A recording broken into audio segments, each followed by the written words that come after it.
Assalamualaikum warahmatullahi wabarakatuh. Selamat berjumpa pada kegiatan PLS di SMP Negeri 2 Kokap yang dilaksanakan 3 hari, dan hari ini merupakan hari yang terakhir ya. Kemudian perkenalkan terlebih dahulu, atau saya akan memperkenalkan diri. Nama saya Sumardi. Saya mengampu mata pelajaran Bahasa Indonesia. Nah, dalam kegiatan PLS ini saya diberikan tugas untuk menyampaikan materi tata tertib siswa. Nah, perlu saya sampaikan pada anak sekalian bahwa tata tertib ini hanya akan saya sampaikan beberapa poin saja. Nanti lengkapnya itu akan kami share ya, melalui WA kalian. Anak-anak sekalian, secara umum untuk tata tertib kita itu dibagi 3, yaitu yang pertama adalah kewajiban siswa, kemudian yang kedua larangan, sedangkan yang ketiga adalah sanksi. Nah, baik, akan saya bacakan, namun sebelum saya bacakan saya lupa. Saya ucapkan selamat kepada anak-anak yang sudah masuk di SMP Negeri 2 Kokap ini, dengan harapan SMP Negeri 2 Kokap menjadi bagian dari satu lembaga yang mengantarkan tangga kesuksesan bagi anak-anak sekalian ya. Jadi tetap semangat sekolah di SMP Negeri 2 Kokap.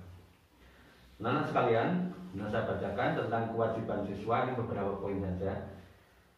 Yang pertama adalah siswa datang ke sekolah itu sebelum jam 7. Jadi dalam kondisi nanti sudah tidak pandemi normal itu sebelum jam 7, dan membawa perlengkapan untuk belajar yang diperlukan.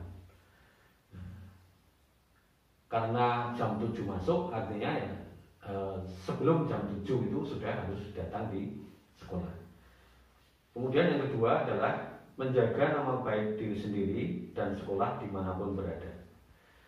Jadi yang dimaksud menjaga nama diri sendiri atau nama baik diri sendiri dan sekolah itu otomatis anak yang sudah masuk di SMP Negeri 2 Kokap itu nanti ketika berada di luar SMP juga labelnya itu SMP Negeri 2 Kokap, sehingga baik pakaian, perkataan dan sebagainya itu kita jaga.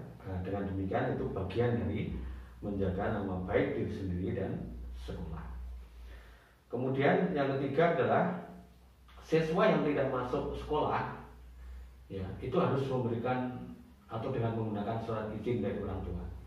Jadi tidak bisa anak kemudian tidak masuk serta-merta tanpa izin, itu tidak boleh, harus menggunakan surat izin. Kewajiban berikutnya yang harus dipatuhi oleh anak-anak yaitu siswa putra ini diwajibkan merawat rambut dengan teratur, rapi dan sopan, tidak menutupi daun telinga dan tengkuk. Sekarang kan trennya itu biasanya anak-anak ada yang diwarna dan sebagainya, ini tidak diperkenankan ya.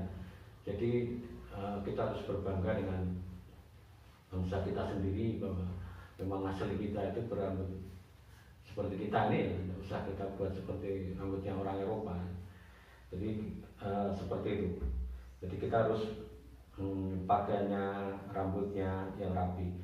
Termasuk siswa putri diwajibkan berpakaian sopan dan sederhana, pantas, serta tidak diperkenankan mengenakan perhiasan yang berlebihan.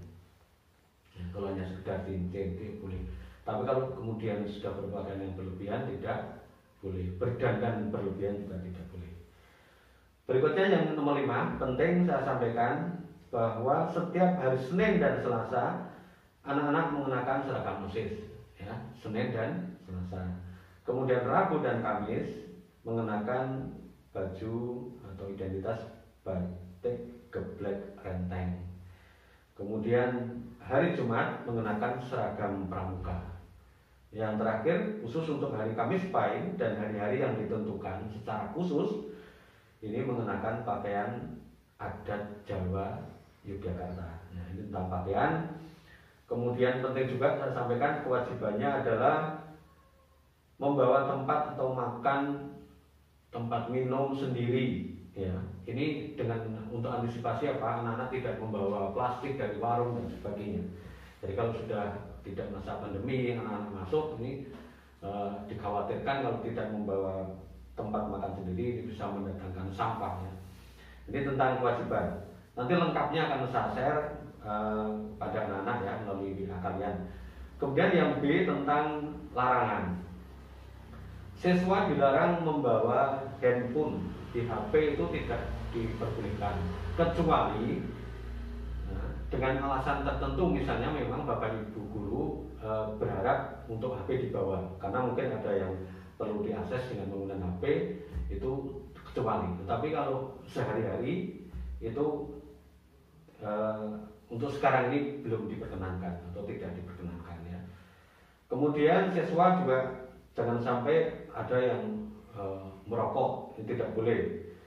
Kemudian siswa juga dilarang membawa atau mengonsumsi obat-obat yang terlarang, ini juga tidak boleh. Siswa dilarang membawa senjata tajam, ini jelas juga tidak boleh. Nah, ini bagian-bagian yang B ini adalah larangan-larangan semua. Dan larangan-larangan ini menjadi satu paket dengan kewajiban siswa tadi, termasuk dengan sanksi yang nanti akan kami share secara lengkap. Kemudian yang C itu tentang sanksi. Sanksi yang diberlakukan yang pertama adalah teguran langsung dari sekolah. Jadi kalau melihat siswa atau anak yang melanggar itu ditegur secara langsung, baik dari Bapak Ibu guru, dari Bapak kepala sekolah, dari karyawan, dan bahkan dari konseling ya, dari Bapak Ibu BK itu bisa menegur secara langsung.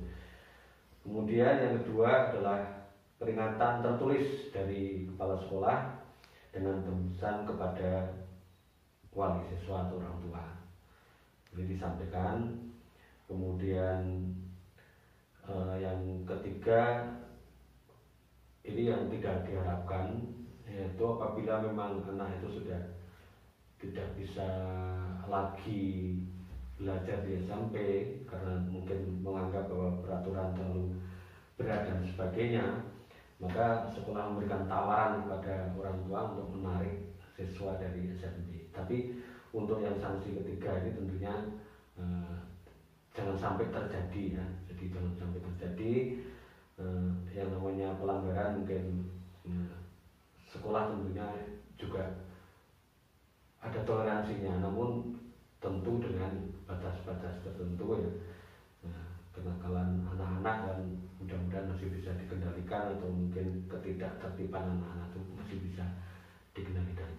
Ya, demikian yang kami sampaikan. Kemudian tentang karakter nanti akan kami share juga, ada beberapa yang bisa dibaca nanti sekaligus dengan saya akan membagi tata tertib ini akan saya share. Tetapi nanti kalau sudah masuk kita tidak lagi daring, ini tata tertib ini bisa dibaca di kelas ya, ini akan dipasang di kelas. Insya Allah dengan patuh tata tertib ini karakter positif siswa ini akan terbentuk.